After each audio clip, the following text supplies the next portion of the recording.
Way to go. All right, can you share with us a time when you went through a difficult season or circumstance?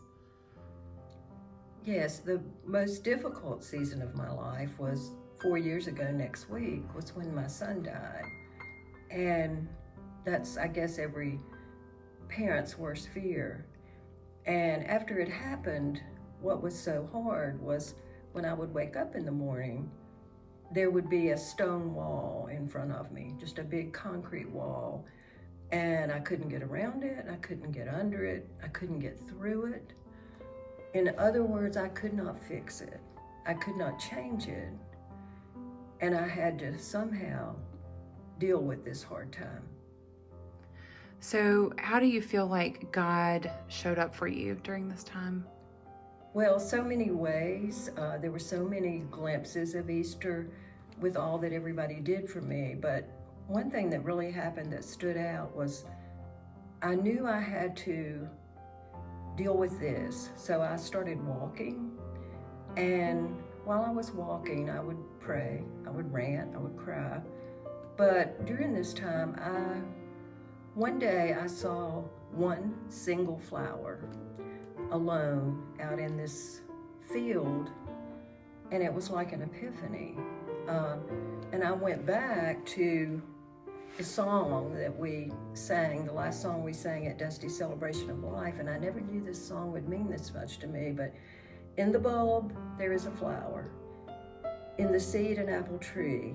In cocoons, a hidden promise. Butterflies will soon be free. In the cold and snow of winter, there's a spring that waits to be. Unrevealed until its season, something God alone can see. So, have you been able to celebrate how God has moved in your life, or can you celebrate?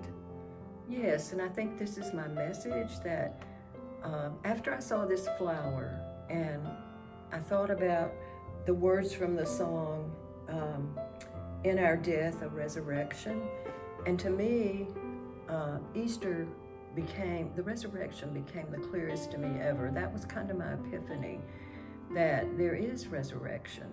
And the wall had glimpses of light. Soon. The wall never leaves, it's always there and you deal with it, but there's glimpses of light and glimpses of Easter. And I felt like the light of Christ was with me through all this. I felt Jesus' arms around me. I don't feel like God caused this to happen to me or to anybody, but God walks with you. Jesus wept. Just all these things mean so much. So, and again, I'm going to read, in our death, a resurrection, at the last, a victory. So the single flower by itself, in the bulb, there is a flower, a glimpse of Easter. Amen. Amen. Thank you.